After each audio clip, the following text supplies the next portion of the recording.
So good morning, good evening. Well, welcome to GIMI Think Tank annual webinar, weekly webinar that we're having. And every week we have speakers who talk about innovation. And the speakers will talk about one of three topics. One topic is about trends and where the world is going. We've had people talk about blockchain. We've talked about robotics. We've talked about AI. We've talked about anything with healthcare. And there's a whole bunch of things where the world's changing rapidly. We also have speakers who talk about innovation management, where it is about strategy, capacity, discipline. It's about human talent and resources. It's about ideas to commercialization. It's about open innovation. It's collaboration. It's about startups partnering with big companies. And we talk about what's next and what else. And we are moving ourselves to innovation 4.0. And so that's just the middle segment. And the third thing we talk about is, what is the state of innovation in different countries? We admire Israel. We admire Silicon Valley. We admire Japan. We admire different countries which certainly are giving us surprises. Ukraine, as much as it's in turmoil, how much they've produced in technology for us in the last many years. So we are surprised by when these things happen. We like to know what's going on over there, and we learn from them also. So three very major topics. Today, we've got a fantastic speaker with lots of experience on innovation management. Of course, his experience goes into countries as well as goes on the trends, but innovation management is a core topic that he covers. And in there, they are one of the leaders in terms of assessments. They're one of the leaders in terms of talent and around this thing called 360. I'm going to give Erila a chance to introduce you, Johannes, and then afterwards, Johannes and I will have a dialogue and a discussion about the future of innovation management. So Erila, please welcome our speaker and introduce him. Happy to introduce Johannes. In fact, Johannes is the executive director at Innovation 360 Group, basically, which he is the executive director for the office in New York City, even though the headquarters are in Sweden. Johannes is graduated in both Sweden and US. He is focused on innovation management analysis, on ideation and project selection, basically, and as well executive coaching for all global key clients of Innovation 360. So he has basically experience with the biggest private and state-owned companies, but also, as HP mentioned, they own the biggest database on innovation management. So he will provoke us with some questions like, as you see also as the main topic of his presentation is consider the forest for all the trees, and he will discuss about how assessing and measuring business innovation will help companies, will help CEOs to achieve the strategic vision basically that they have. So Johannes, the floor is yours. Thank you so much, Erila, and thank you so much, Jitendra, and thank you to all of GIMI Institute for having me and for all those that are listening in. I'm really excited to be here with you today. And Jitendra let me know that we'll do about a 20-minute or so presentation, and then we'll do a Q&A. But that being said, if there's anything that you would like me to expand on during the call, I'm very open to that as well. Don't think that I'm just going to be here on my. I didn't bring my soapbox just so I could stand here and hear my own voice. So if there's anything you want me to expand on as I speak, feel free to give me a shout out as well. So that being said, let me share my screen and let's get started.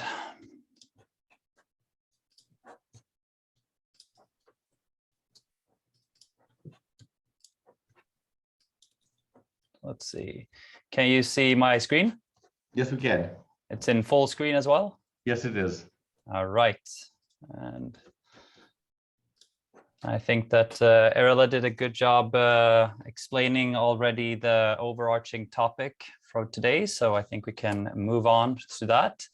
You also did a good job explaining who I am, but maybe I can do a 30-second intro just to Innovation 360 for those of you that don't know us too much. Jitendra did a good job already, but we are Innovation 360. We're really on a mission to make organizations understand themselves better. And our tools in that toolbox to help us with that is that we are very data driven. So we have, as Hitendra mentioned, the largest database in the world for innovation management. And we have a very robust innovation management methodology. So we have collected the last 100 years of research, and we've tried to figure out what things go well together. I'll get to that a little bit later, but the primary realities that we're looking at is what is the aspiration of the company, and then we want to match that with an ability, and that's really all there is to it. Obviously, you can go down on a much more granular level than that, but if you were to go on a 30,000 feet level, that's what we're doing. And we've also published a lot of books on this, on assessing and measuring business innovation. And all that to say that we are very, very niched, focused on innovation management. There are others that are better at cost cutting or business as usual. We are extremely good at building resilience into companies by making themselves understand themselves. And this is also something that obviously clients appreciate, because then we can't just take that and sell it to their competitors. We actually make them understand themselves. And that's really how we build their strengths. And the second part of our business is that we actually train organizations and consultants in this methodology and in this tool. So we give people all over the world access to our tools and our methodologies. And that's really a key part of our whole business model as well, is that we don't think that the work is done when the PowerPoint is done. That's really when the work gets starting. So once we have figured out how to fix a problem, then we want the organization themselves to be able to fix it again and again and again, because it's obviously not, it's a dynamic goal, right? Looking forward to today, I'm really excited for today, and I'm hoping to achieve that we will get a little bit better understanding of something called situational awareness, really understanding how that is a key to any type of business disruption. And there I'll talk more about innovation and transformation and how interlinked they are. So I'll start with providing you guys with some context, some data, and some reasons for the current immaturities in these two areas. And then I'll share a little story with you today. And hopefully we'll follow that up with a great discussion. Sounds good? All right, I'll take your silence as gold. Yes. Good. All right, so as Hitendra mentioned here in Erla, I work in the US. Primarily, I work in the US. And I hear a lot of things there, but one of my absolute favorite lies that I hear there is this one. We have a strategy. I think it's something that I hear often from clients. And I think that it gets even more interesting when they say, we know what we're doing with that strategy. Because the further down you go, the more you realize that there isn't any real strategy, because a strategy requires prioritization, and you just want to do it all. You're just jumping after the latest gold that someone told you about, and you don't really understand why is this making sense for your DNA and your organization. And if we link that with one of my favorite quotes, which is everyone say they have a plan until they get punched in the face, by Mike Tyson. I think we're starting to understand that there's a bit of a conflict here. And as I mentioned, I'll just share some data on that conflict, on just how difficult it is to actually to succeed with innovation. So if we start with some data from Fortune 500 executives, about 90% or 9 out of 10 are saying that innovation is critical for their growth, but only about 6% are actually satisfied with their innovation efforts. That's a giant gap between wanting to do something and actually being good at it.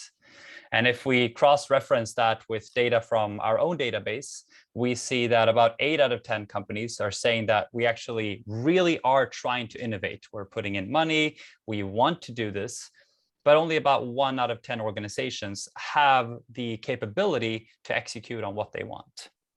So this is starting to show a very clear pattern that, okay, this is something that is important, it's highlighted as important, but very few actually know about it.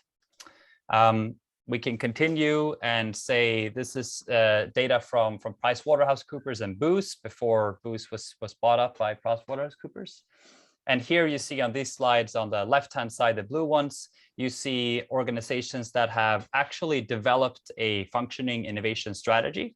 They are what they consider innovators. And if you compare those with the light blue, they are only spending a lot of money and actually most times outspending those that are called innovators in innovation management. But those that are having a defined strategy are outrunning them, both in terms of revenue growth and in terms of market cap growth.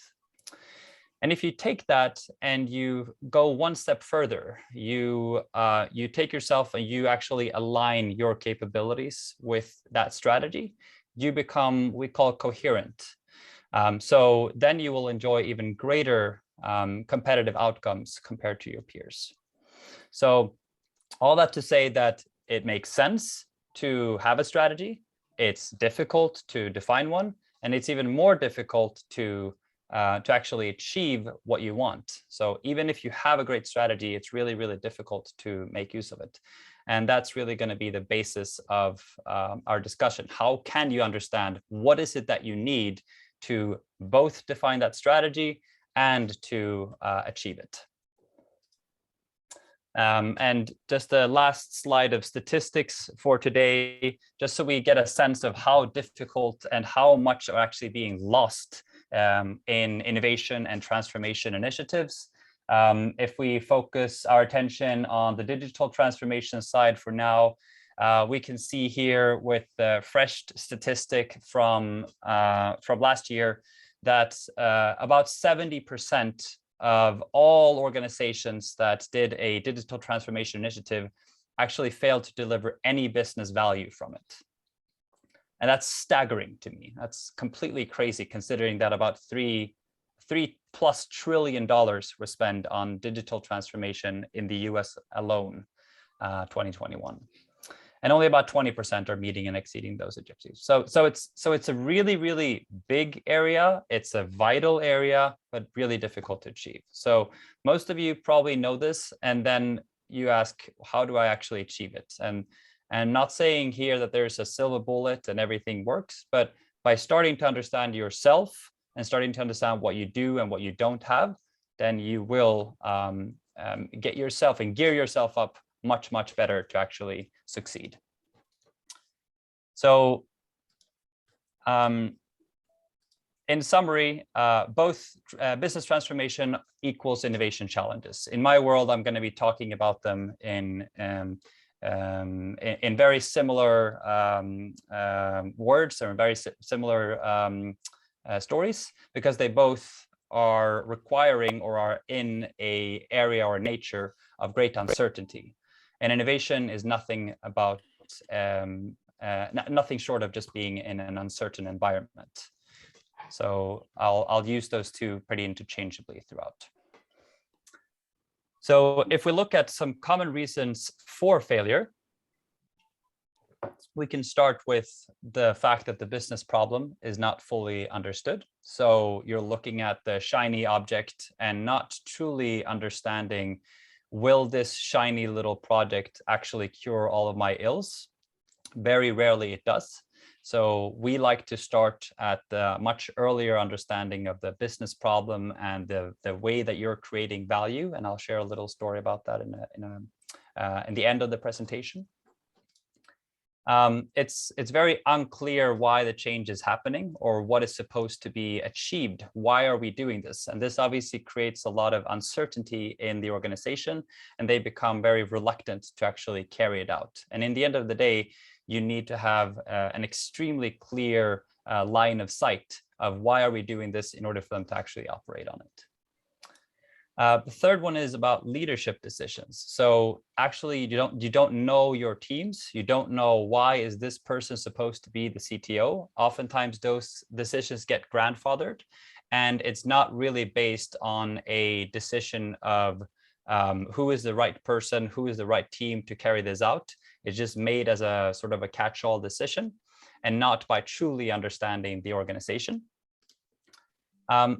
there's a lack of alignment for the vision. So oftentimes the vision is just an amalgamation of buzzwords from what they hear from competitors. But really, the vision is something that should be deeply rooted in the company DNA. Why are we uniquely suited to do this? Otherwise, there is no reason to do it. The fifth and third to last, success measures are not in place or they're inconsistent. And we see this time and time again. So for instance, IT has one measure of success, commercial has another, operations has a third. And even if they were to be aligned, they're not actually focusing on business value. They're rather focusing on what's the budget and what's the timeline and how do we make sure to reach that, as opposed to what is the actual business value that we're trying to achieve. And that should be the driving force instead. The sixth one, which can seem a little bit childish or not serious, but it is actually extremely common to have a spray and pray approach and think that that will actually achieve success. So hope is indeed not a plan, and instead transformation and innovation really requires a systematic way of working with the DNA and not just living off what could happen or one-hit wonders from the past. And speaking of that last one, I'll segue into what I oftentimes hear both consultants when I do trainings and clients. They just want to know the solution. How do we become better? Who can we look up to and say they did that, so let's also do that? And I don't think that it's not a it's not to me strange that the most sold business management book in the history is this one called In Search of Excellence. Is there anyone that has read it?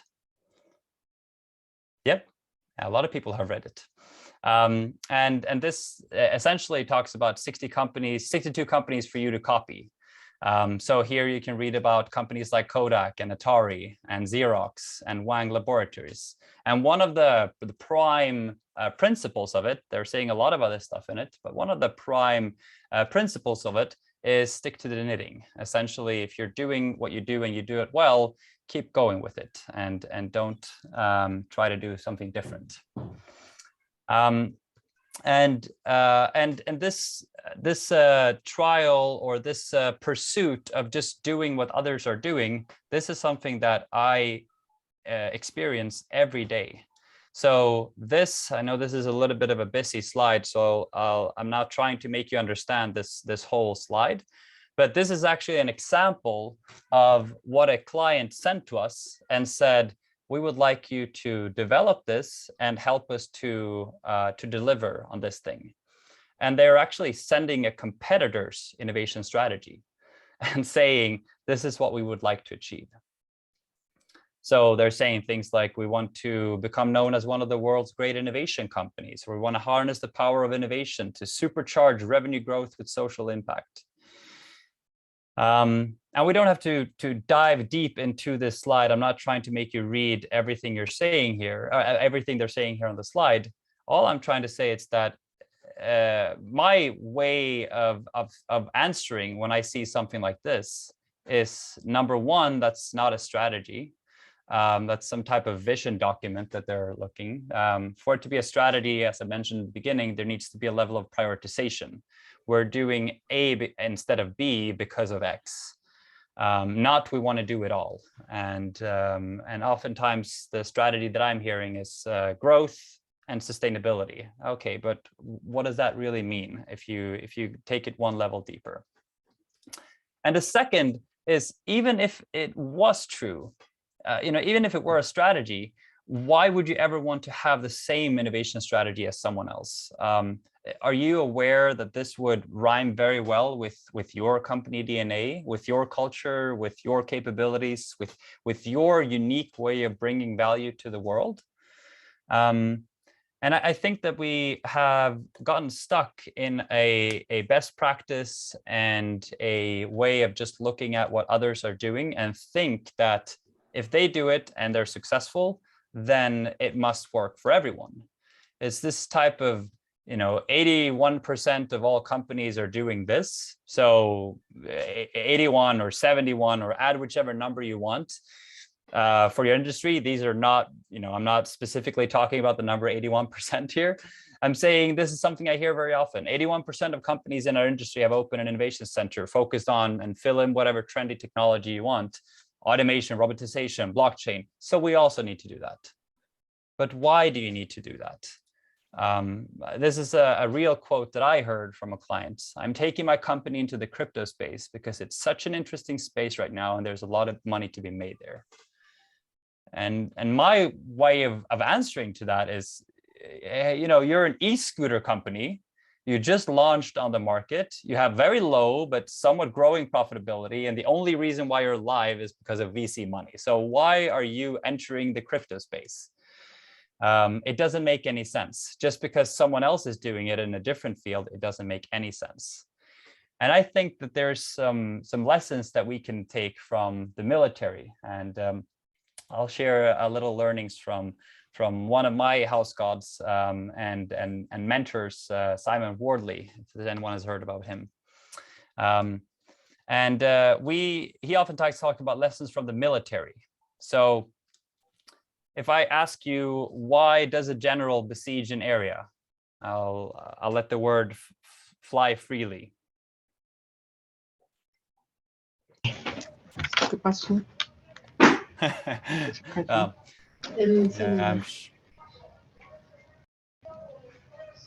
I'm sure you could say a lot of things here. Maybe he's mad, maybe he's driven by power, maybe he's forced to do it. But I'll tell you what he doesn't say. It's not because 81% of other successful generals are besieging areas.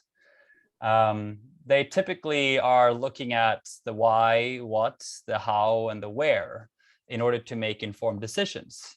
And it's, to me, complete madness that we're not doing that in business. So as I mentioned, this mentor of mine, Simon Wardley, is saying is that most organizations are not interested, not believing in, or they're really, really bad at situational awareness. In other words, they don't know where, why, and what they are, and why they are so uniquely good at what they do. And that's something we need to become better at. So I'll take you through a little story from situational awareness. And it's the Battle of Thermopylae, where King Leonidas had a choice to make. There was the second Persian invasion. This was about 400 or 500 years before Christ. And he had a decision to make. He could either defend in Thebes or in Athens. But he knew his troops really, really well. And he knew the landscape better than anyone else. So he really knew how to use his forces against this brutal enemy. And what he did was that he blocked the Straits of Artemisium, where they would have come in to be able to attack, because around the Aegean Sea, you couldn't come in. And that forced the opponents to this little area of Thermopylae, known as the Hot Gates. Where they could use their terrain as a force multiplier. And they were a couple thousand, and the Persians were, history is not a perfect science, but the opponents were somewhere between 600,000 and 1.5 million people. So how do you use a force of a couple thousand against an enemy of 1 million? Well, you really, really have to know your landscape, and you have to use that as a way to win against your enemies. So many of you, or some of you, may have seen the movie The Battle of the 300, and this is exactly what it is. So knowing what you do better than anyone else, and then taking your competitors out on that field, and not, as in this case, on an open field or in an area where you have no chance of success. And if I were to ask anyone here, Erela, for instance, you are one of my Spartan military soldiers. I'm saying, okay, we have 1 million Persians. They want to besiege our cities. I don't know the landscape at all. I don't know what we're good at, but I don't want you to be scared. I want you to come in here with full confidence because I have created a SWOT analysis for us. I have outlined for us strengths, weaknesses, well-trained Spartan army, a lot of Persians are on our doorstep. I have opportunities that we can actually get rid of the Persians and we can get some peace and quiet again. And I have some threats that the Persians actually get rid of us or they turn us into our slaves. Erla, would you feel confident going into battle with me? Maybe not so much. Not yet. So what's more effective in combat? Having a map where you understand where your opponents are, or a SWOT analysis? It's clear that a map feels there's a plan, there are backup plans, there's pivot opportunities. A SWOT is just it's a snapshot which doesn't give you anything that gives you a direction or what we're supposed to do next or anything. Excellent. And what do we typically use for transformation, innovation, and business decisions? Apparently SWOT. Yeah. So what I'm really a big proponent of is allowing to see the board, allowing to see the landscape. So this is an example. I'm not trying to make you understand all of what I'm seeing here, but where we have actually assessed an organization, 7 different departments. We have outlined them in different lenses, and we have outlined specific capabilities. And we said, does this exist in this department? If not, okay. Does this capability exist in this department? If not, okay. And then if you were to take the same capability build up for this department that is red as for this department that is green, you would lose a lot of money. You would be very inefficient. You wouldn't be spending your money to build the strongest team. And you would likely cause a lot of frustration on the way because this green one, they don't understand why they need to increase their purpose. They already have it there. It makes a lot of sense to go down on a very granular level, understand what is each department really, really good at, what is lacking in each department, and then build actual contextual maps based on that. So this is what we call an innovation transformation map. So truly understanding from these innovation narrative, okay, what do we do to communicate what we're looking to do? Ideation, platform, and management. How do we diffuse ideas in a better way? How do we manage those ideas? Innovation playbook and a champion program. Okay, how do we know what we do when we scale that up across the company? How do we create a common language, et cetera, et cetera? And the leadership program. How do we make sure that we are actually developing leaders that are okay to be under uncertainty, that are supporting of explorative mindsets, that are breaking down silos? All of those things need to be in place, but it's not a catch-all for all the departments. And one of the main concerns with this is how oftentimes when we do any type of innovation or transformation initiative, we focus on this area only, on the ability side. Maybe we go into a little bit of the governance and the operational model. So we focus a lot on what are the capabilities, what are the competences, what are the technologies that we need in order to build this new business model or this new product and service. But what we really should be focused, so this is really where the typical attention is given, but the really important part is actually looking at the value creation, is understanding where is it that we are creating a lot of value. And I'll take what I consider an excellent example from the world's largest industrial pump manufacturer, Grundfos, and a case where they were looking to become much, much more sustainable. So they wanted to essentially cut their emissions significantly, and they wanted to develop a much more sustainable product. And how do you go from currently selling 17 million industrial pumps a year that move water, and how do you do that in a sustainable way? If they would start by only looking at the ability here, they would say, okay, we could have this technology, maybe we can deliver them with electrical trucks, maybe we could change some of the plastic into a less harmful, with less harmful toxins, etc., etc.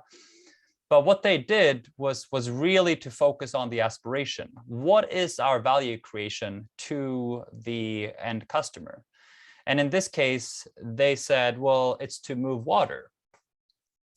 And if they look on it from that side, it doesn't matter if they're selling 17 million or 7 million pumps a year, because if their real value creation is to move water and not to sell pumps, it is in their incentives to make the best possible pumps, take some of the value that they're creating by moving water, and then maintaining those pumps forever. So before, they had to have quotas every year where they were actually selling pumps before they were needed to be replaced. It lied in their model to make a suboptimal product. Now, with this new focus on we are actually moving water, that is what we do as a company, it is in their incentive to create the best possible product that is there forever. And it's more profitable for them to have it in there and just charge the service fee.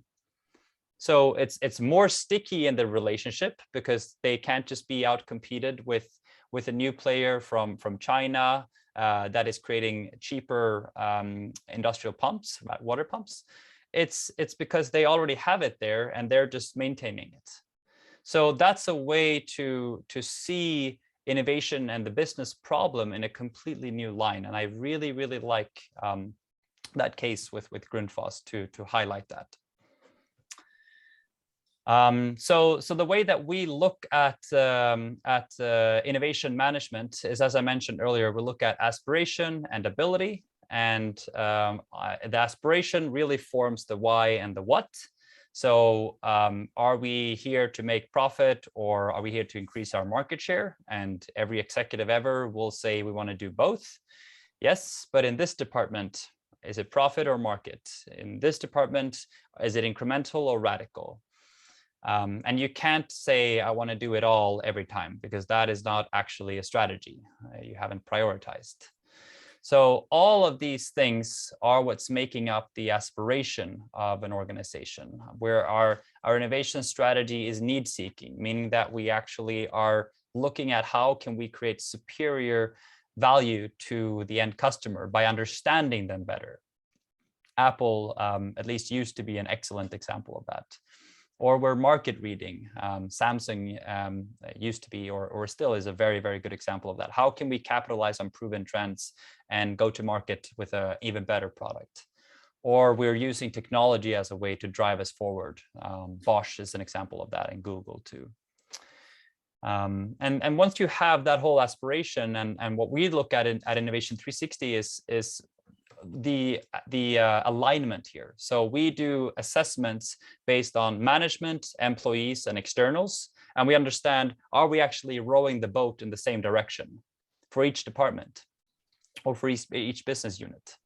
And then when we get into the ability, we're looking at 5 different types of leadership style, 10 different types of innovation personas, 66 capabilities that, again, all of this is from our research of innovation management.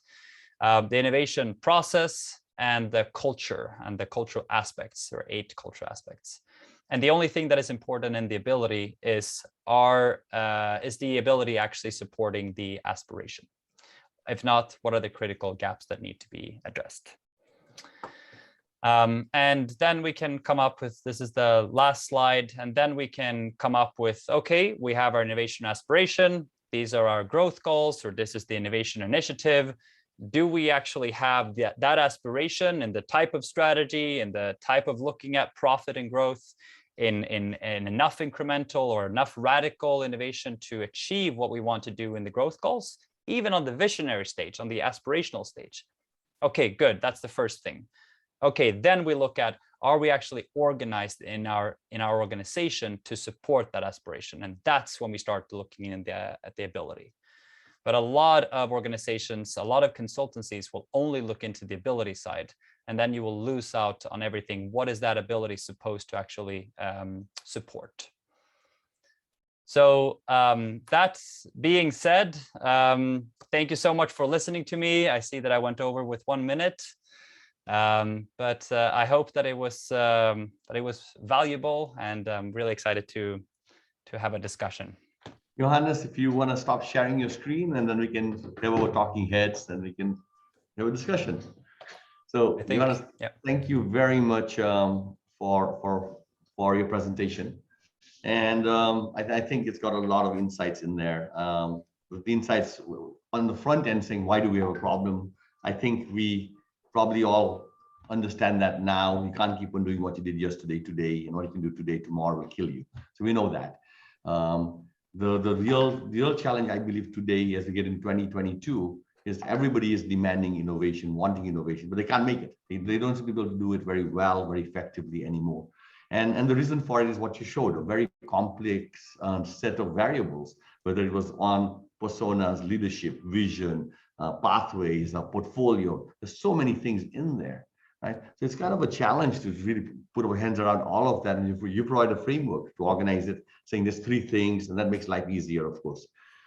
Before we get started, I'm going to tell the panel and the members, guys, think about your questions. Because start writing them on the chat and be ready, or put your hand up so we can have the questions ready. Johannes, how did you get started in this thing? How did you get started in the space of saying, I'm going to go help companies in terms of becoming more innovative? Why did you get in this space? Or how did you get in this space? For me personally?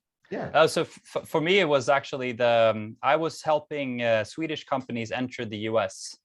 So I worked at the Chamber of Commerce to help them set up shop and get successful in the US.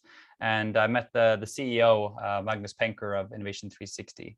And he greatly inspired me in understanding the delicacy and the difficulty of doing something new in an organization. Because at the time we're working with a lot of the big Swedish firms, with the household names of Sweden, and he was showing me a lot of the frameworks and how robust it was and the rigor of it, and that really was inspiring me for it.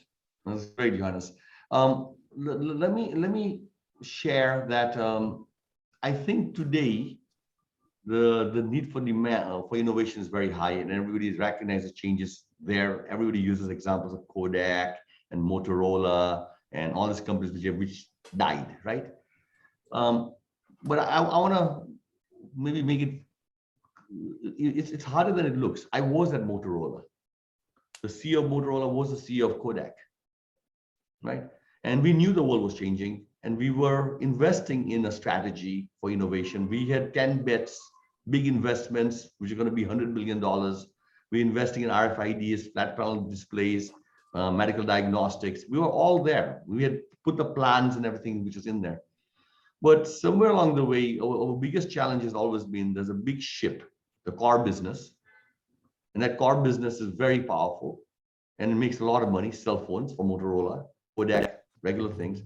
And we had teams, really smart scientists, engineers, and we had funding, and we had customers, and we had access to customers. And yet we were not really that big enough to grow fast enough to suddenly replace a $40 billion revenue to be able to be visible. And my belief is that even today, no CEO is naive about strategy and about execution, and they know how to do plans. They've got McKinsey, BCG helping them do those kind of things for years. So why is it that even if you give them plans and even if you give them all this information, these guys are still struggling? I mean, we are all in the same place. They're struggling to make it real. If you were to say, what were the 2 or 3 things in your toolkits that you've created are the lever that will completely make the difference? Because I don't think anybody's figured it out yet to a large extent. No, and I think that's the interesting thing is Magnus Penker, the CEO of our company, he did 8 years of research in innovation management, and that was really what he was trying to figure out. He was trying to find silver bullets of why are some companies able to outlive their own S-curves, create new S-curves. What is the secret sauce? And to no surprise, he didn't find one answer, but he did find a lot of digital tools that help them in how do we exploit what we currently have, and how do we take informed decisions to actually jump on those bets that you just described.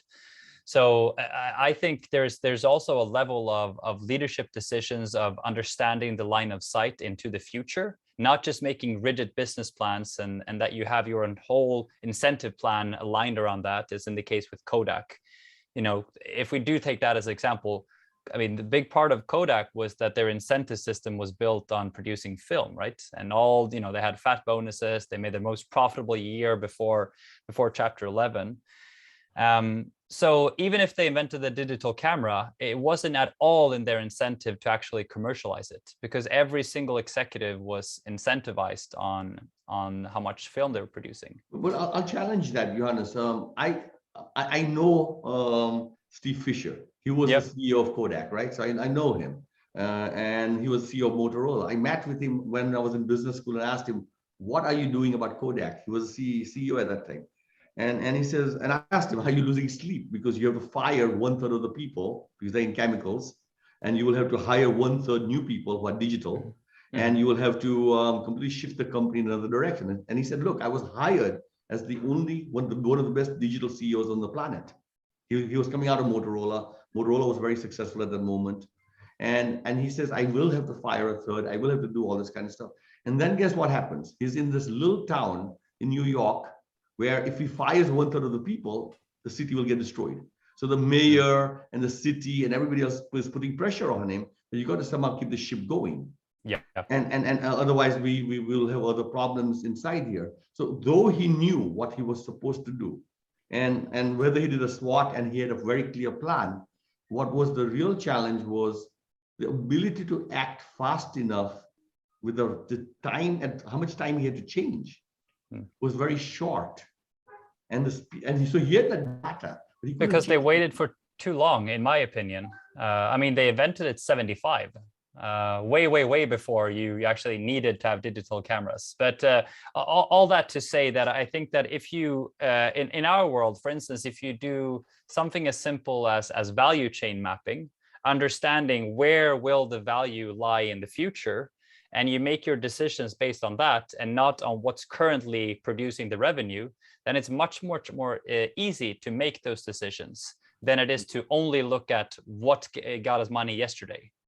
I'm going to get Ron to jump in a couple of next after. But my thing here is what I do like about what you guys are doing is you are creating a fact-based database, a fact-based dashboard of where you're strong, where you're weak, and therefore you can have a discussion with your executive team of what to prioritize, what to fix, and other things. And our understanding with innovation, though, is what you're measuring is what will get done. But sometimes we measure what is easy to measure. Exactly. Yep. The right thing. Yep. Ron, that's your entry point on that discussion. Go ahead, Ron. Ron has been doing management consulting on innovation for more than 30 years.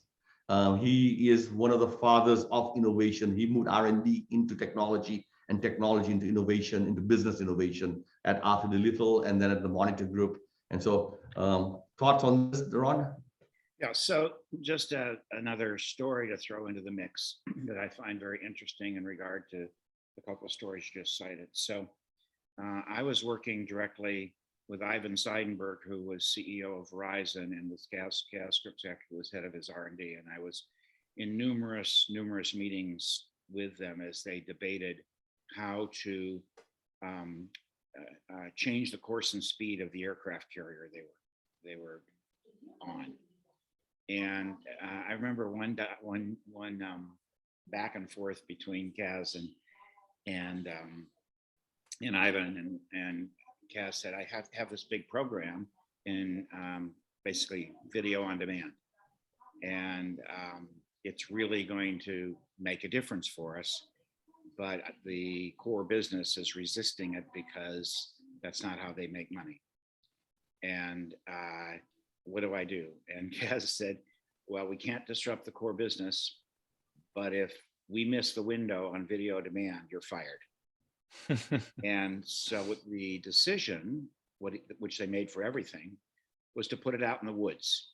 It's back to innovator's dilemma, is to take all of those new initiatives, give them a culture, give them metrics that drive them to success, encourage them to find partners like Kaz found Bell Atlantic, and the rest is history in terms of Verizon being able to both get into some of the new areas they were having trouble with and redirecting the aircraft carrier. So I think there are ways. It's just, you know, how you get excitement and commitment of the leaders, and how you get them focused on, as you said, value creation and value capture. That's really going to make a difference. How you get their metrics focused on the future value of the company, not the performance this year. And that's why all the stuff with stock options and everything became a big deal at Verizon and other places, to say your wealth, the wealth that you generate as a senior leader, is going to be based on the value of the stock you hold 5 years from now. And so you better be planning for what's going to create the value and enable us to capture the value in 5 years. So metrics are important, and there are some things that are easy to measure and some things that are harder. So same thing when I worked with the CEO and owner actually of SC Johnson, Sam Johnson. And, you know, we had this long debate. He said, well, all my senior leaders around the world know that their number one responsibility is as new product leaders to get those new products, new technologies, whatever, launched throughout the world. And I said, yeah, but their direct metrics are the performance of their region or their silo or whatever. So no. They know that this is what's going to make a difference for them potentially be in line to become CEO of SC Johnson. So I asked if I could look at the metrics. He said, sure, go look at them. And you can interview them too, and then you'll find out what they believe. And it was not on any individual's metrics. All their metrics were easy to measure, current year things that they could, it could drive their bonus this year, not their bonus in 5 years. And did they feel responsible for being on these global driver groups and heading these global driver groups? Yes and no. They knew Sam wanted them to be on the committee, on the team, on the planning team or the launch team, but they had no confidence that they were being measured on the effectiveness of those global driver groups to drive new innovations to market. So then what he did is he put together a group called Corporate New Product Technologies, CNPT, and took all his rising stars and had them cycle through that for a year or two. And they promised to go back to their home business. But during that year or two, they were supposed to scout the world for new products and new technologies that weren't in the current portfolio of innovations and find ways to get into them, beg, borrow, steal, partner, whatever. And that became very very important, because not only did they do that for 2 years, and then they enjoy it because they reported directly to Sam and to the board. So it was a great exposure kind of thing. And they learned how to look for new ideas and new possibilities for the company. And they took that back to their home businesses, and they became a positive virus in terms of doing that. So I think metrics are really important, but what's unfortunate is most things that are easy to measure are not the best things to measure. So we end up with metrics totally tilted to things that are easy to measure this year, or maybe even next year. But you know, whenever we talk about the risk-adjusted net present value of the pipeline or portfolio, people go berserk. You know, how do I measure real options? How do I value this? That's too complicated. Yeah. Just give me the first year revenues or profits or something with a high discount rate to reflect risk, and therefore nothing long-term ever. It's like the book Ministry of the Future. You know, with a discount rate of 6 or 8%, nobody invests in the future. Ron, So I do think the metrics are a big deal, And I think they're a big deal in motivating senior management to pay serious attention to these things and to engage not only in static strategic planning efforts every 2 years, but in a dynamic strategy that actually recognizes the rapid pace of change in the world. Johannes, I'm gonna take some of that information that Ron just shared. Both, if you heard Ron and me talk about, we talked about the CEO and the CEO setting the agenda and everything else. And you mentioned that in your presentation, actually, that the current focus of innovation often is never setting up the stage of the financial metrics, the reasons why we want to innovate, where we want to innovate, and all that. And we seem to start too quickly on benchmarking and saying, I'll be an innovation center, I'll do something else. I think that was very insightful. That was very insightful. And if you look at McKinsey and BCG and the top consulting firms, they work only from the top down. Yes. But right now, if you look at the innovation community of consultants, they are usually working at a chief innovation officer or an innovation manager or an HR area, but they never are able to influence the strategy, as you were talking about, where the funding comes from. How are your tools able to engage both the C-suite as well as the people who are supposed to execute and connect them together? How have you been, what are you seeing? Because yeah, so good question, a good remark. So I think we have two weapons in our, two arrows in our quiver there. One is that all that we are measuring when we are doing assessment is aggregating to one number. It's what we call an innovation IQ. And it shows the alignment of the organization. It shows if there is actual coherence between the ability and the aspiration. And it's a one number between 1 and 100. And even if you are a very, very, very busy CEO, they want to hear what is my objectively defined innovation IQ in my company by a company that set the standard for ISO in innovation management, or that at least helped develop it in innovation management assessment. So that's one of the ways that we get top executives to listen.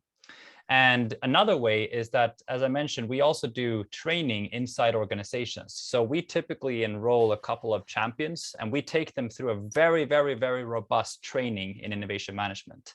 And then they spread that language and they spread that way of looking at innovation management up, down, sideways, all the ways.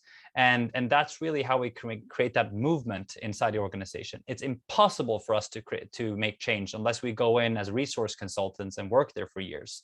But if we create the change from within, so we essentially bring in Trojan horses where they speak a language of innovation management, where it's a positive and not a threat to the core business.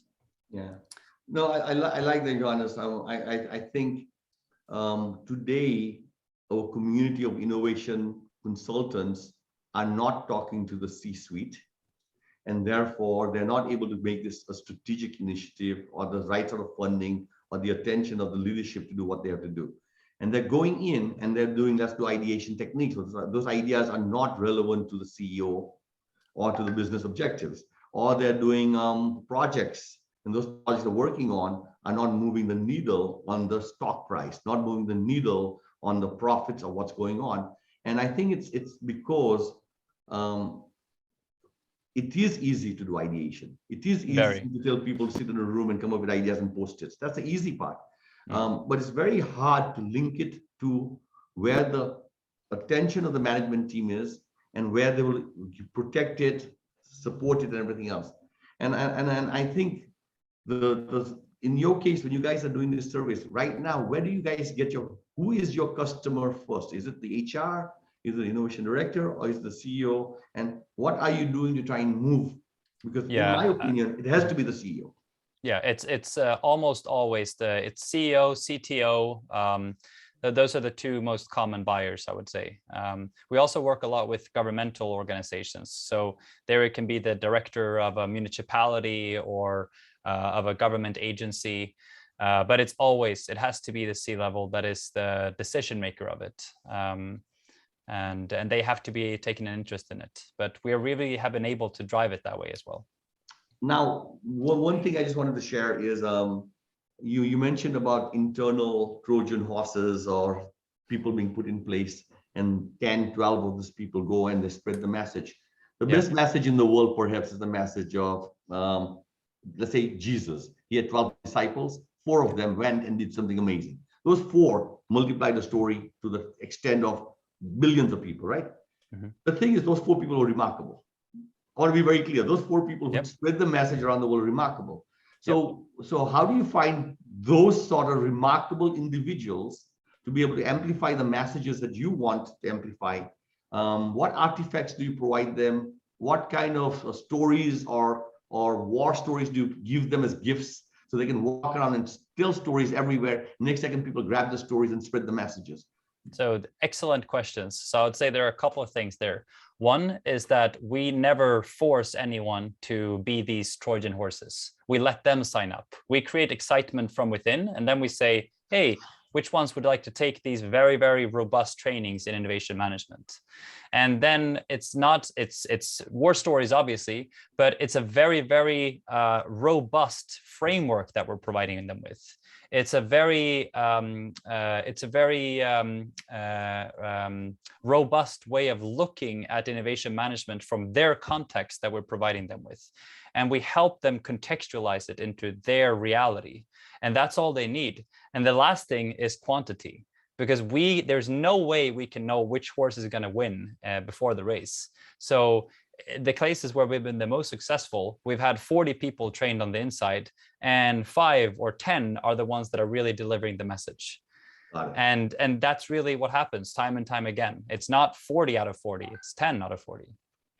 So, Johannes, in your vast experience of many companies you guys have worked with, do you have some success stories you want to share with us where you guys went in, did the assessment, and from the assessment, you create a very compelling plan, and the plan was executed, and as a result, here was some of the big results, and how it became a sustaining capability in the company to be able to do it again and again without you guys still being there? Yeah, I can share some of the ones that are sort of in the public ether. So I'll share three quick wins with you. So one is the Humber College, a leading polytechnic, or now a leading polytechnic in Canada.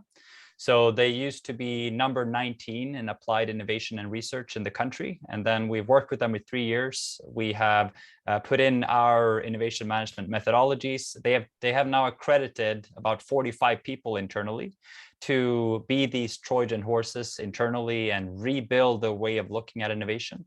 And just a couple of weeks ago, they got bumped to number 2 in the country for applied innovation and research. So really, really nice to see. And the way that they are winning grants, I can't share exactly how much it is, but it's with hundreds of % that they have increased their grant winning. The second one is with a business cluster in Sweden, where we assessed about 30 companies, and we helped them to run better business innovation, essentially. And this was an EU-funded project, and we have worked with them for about 5 years. And just last week, they were announced as the winner of the Business Developer of the Year in Sweden. So out of about 200 regions, they are the most innovative region in all of Sweden. And Sweden, as you mentioned at the beginning, only second to Silicon Valley in the world as an innovation region. So that stands out for something. Don't forget Boston. yeah, Boston is beautiful, especially medtech. And the third, I could share a third one as well, but I see that we also have some questions. I don't know if you want to pick up any of those. Yeah, I think some of these questions are, as we focus into a single number as IQ, it can be misleading and people can think they're good or bad. And so, so just to watch out, I think is the guidance there on single number. I have a question, which is, I've got a colleague who's a CEO of a big business school, and he took the school from 25 students to 5,000 students. And I really admire him because I worked with him as a consultant, but he had a very clear philosophy. And this is what I like about leaders. They'll listen to consultants, but they have their own point of view of how to do things. And he would say— the good ones, at least. Yeah, of course, that's right. So he would say, let's spend time figuring out what are all our options. And then you say, okay, now, and all of January is creating options. And then from this option, he would say, okay, which are the ones we're going to choose? And we choose. And so now for the next 11 months, I don't want to talk about options anymore. It's execution. And his philosophy was 1 month of ideation for strategy and everything else. And then it's about execution focused. And he would put the resource behind it, the competence behind it, and amazing growth over the last 8 years into taking from a very small business school to making the world's biggest business school on the planet. Hult International Business School is what he did, right? That's the story. Beautiful. I just mentioned that the chief academic officer is actually in the advisory board. I had a meeting with him yesterday, Johan Roos. Yes. Bertil's right-hand man. Yeah, exactly. He was at Ashridge. Exactly, So, yes. Yeah. Yes. So great story, right? But then there's the other CEO says, we have to continuously have a pipeline of ideas coming every month, every week, all the time, all through the year. And we should be checking them and testing them and checking them and testing them. And therefore, we have a strategy executed in parallel with a pipeline of things coming all the time. And there are two mindsets: a continuous pipeline of ideas, and doing both simultaneously, versus choose a few things and then execute like crazy. And I'm just wondering, in your experience, which is we don't know which is the winning model. I don't believe I know it. So I'm going to ask, what do you believe is the winning model? Should you do what Steve Hodges at Hult thinks about? Or should we think about this continuous pipeline that we are trying to advocate in LG, Samsung, Apple, Google, and all these big companies? And that's how they're managing it. Which is the winning? I think it's it goes pretty well into the question that was here in the chat as well: radical versus incremental innovation. What do you need, and what's the winning model? And in my world, you really need to have both those models. There is a business as usual that needs to have continuous improvements and a sort of Kaizen mindset. But then when you're working with radical innovation, and to answer the question in the chat box, you really need to have radical innovation. There is not a single complex organization in the world that have outlived its own S-curve. No empire, no company in the world, no human, no complex organism has outlived its own S-curve. So you need to have something new coming up. So I would say that it's a combination of those two, what I've seen. So you work with radical innovation in a different way. And there I'm a very big proposer of campaigns. So you set a time box, you ideate around that time box, you select a few ones, you do project selection with gathering data for some time. And then if it doesn't work, you go back to the ideation and you select a few other ideas, and then you execute like crazy. That I'm very, very, very of that mindset. But in your business units, there needs to be continuous improvements. Otherwise, then you're static, and that's still execution in my world, continuous improvements. Excellent. Johannes, can I do a follow-up question to the question I posted? Of course. Sure. Or maybe, I don't know. Sorry. Hi, it's Julie Yao Cooper. I'm part of IXL, and great talk. I loved it. I can't tell you how much I loved it. I like the idea of both, but I also know that the culture is so different for both. And how do you create a vibrant overall culture when, if you think about it, the sub things that you're looking for are almost not quite in conflict, but pretty close to it. Yeah, they are. I would say that they are in absolute conflict. And I think this ties very well into why you need to understand your company DNA. I can't say a centralized model is the right one or a decentralized model is the right way to drive innovation. I can't say that. There isn't one model. You have to understand your organization and where it makes sense for you. But what I can say is that based on our data, and based on all of human history, you can't just continue to improve what you did yesterday. It's impossible to be successful in the long run. So there needs to be a level of radical innovation. And we've done a lot of studies on this. I'll share some studies we published in IEEE. We did a 48-month study on about 3,000 organizations. And we proved statistically that those that have the aspiration to do radical innovation are better organized and better at executing also incremental innovation, but not the other way around. So that way, that actually means that if your mindset is we're going to create new and allocate the value creation differently and do so radically, you'll be better off both radical and incremental. So if you have the mindset of we're here to make new things, you're better off in both cases, but not if you're only looking at continuous improvements. Good. Okay. Johannes, we are at the end of our session and we should let people go because they usually break at 10 o'clock for whatever the next meetings are going to be.